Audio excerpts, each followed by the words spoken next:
Sveiki visi, pirmasis unboxinimas mano naujoj hatoj, mano naujam bute.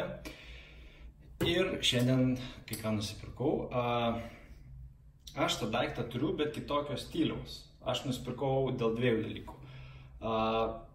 Tuos du dalykus papasakosiu vėliau, pirmiausia apžvelkime, kas tai yra. Ok, tai yra žinoma wireless chargeris telefonui. Taip, aš vieną turiu, nusipirkau antrą, bet prie to dar prieisim. Ok, kas čia per vienas? Tai yra Devia firmos, neaiškau kažko fancy, tiesiog norėjau, kad būtų stovimas ir tiek. Na ir gerai, tebūnė, tie du faktai dabar. Vienas dalykas, dėl ko aš jį pirkau, dėl to, kad jis yra stovimas. Ne blynas pagulytas, ant kurio reikia padėti telefoną, o stovimas. Antras dalykas, dėl to, kad yra fast chargeris, nes kur aš turiu, tai buvo vienas tų pirmųjų, dabar galvoju, man atrodo, arba Morpheus, arba Belkino turiu, dabar tiksliai nepasakysiu. Ten žinomos firmos, čia nežinoma, nu bent jau man šitą firmą tikrai nežinoma, bet principe man reikėjo, kad stovėtų telefonas kraudamasis ir kad tai būtų greito pakrovimo. O anas, kaip ir minėjau, yra lėto krovimo, nes tai buvo vienas pirmųjų, kai tik išėjo iPhone'ai, kurie galėjo būti kraunami wireless chargingu būdu, tai aš nusipirkau tada, nes tada dar nebuvo fast. Na, bent jau idealė nebuvo fast, nes aš iš idealą pirkau, kaip ir šitą. Gerai, mes turim max 10 vatų galingumo pakrovimą. Kaip matot, yra netgi dvi vietos, per kurias gali krauti, nesufokusuoja. Ok, sufokusavo. Aš kaip suprantu, tai yra dvi vietos, per kurias galima krauti. Reiškia, manau, turbūt visiems telefonam tiks šitas pakrovėjas.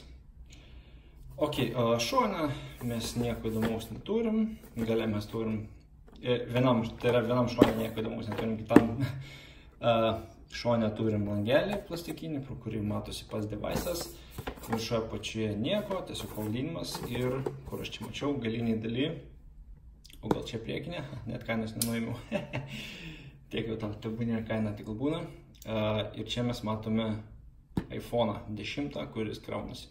Ir kaip matote, yra projektai, gali stačiai krautis, gali gulčiai krautis. Arba kitaip sakant, horizontaliai ir vertikaliai. Gerai, bandom atidaryti ir pasižiūrėti, kas viduje. Čia reikės prapjauti. Aš neįsivaizduoju, kur mano nindzės peiliukas, per tos kraustimus jis gal pamečiau kažkur. Reikės dar paieškoti, gal kažkur yra.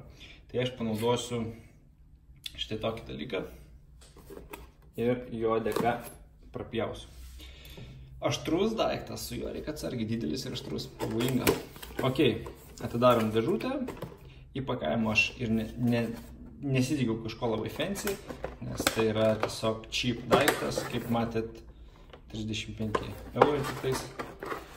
Ok, štai taip jisai įsitraukė ir dėžutė tuščia. Viskas. Jokios yra dokumentacija. Jau norėjau sakyti, kad jokios dokumentacijos net nėra. Ant tiek pigus dalykas.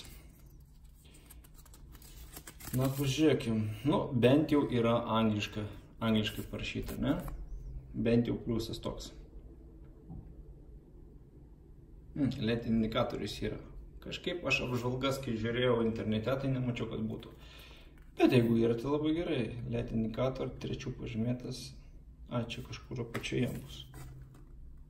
Čia greičiausiai LED indikatoriai bus. Ok, tai va, ką mes turim? Mes turim integruotą laidą. Jisai nesikiša, kaip mano anam, kuris išeina į USB. Nieko nuostabaus. Ir viskas. Tiesiog pats paprasčiausias pakrovėjas. Labai cheap jaučiasi, toks pakankamai lengvas. Gal jie ir neturi būti sunkus. Žiūrėsim, kaip įsikraus. Pagalvėlės apačioje kažkokios, kad neslystų turbūt. Ir tiek. Ir šitoje vietoje, kaip matot, nėra ant kažko, kad laikytųsi, jokių gumelių nieko, tai gal to ir nereikia iš tiek. Uždėjai tą telefoną. Gerai, pabandysiu dabar pajungti šitą daiktą ir pažiūrėti, ar jis iš tikrųjų krauna. Kita vertus, pajungiau ir galvoju, ką uždėti krauti, nes tas device'as, tai yra mano telefonas, kurį aš turėčiau čia dabar uždėti ir pažiūrėti, ar jis krauna. Iš jo yra filmuojama. Taip, kad aš parašysiu komentaruose, ne komentaruose, description'e, tiesiog ar viskas ok, ar negryba ir panašiai. Ir ar verta pirkti. bet tą greičiausiai parašysiu po kokios savaitės naudojimo. Taigi, ačiū, kad žiūrėjote ir susitiksim kitam unboxing'e. Peace.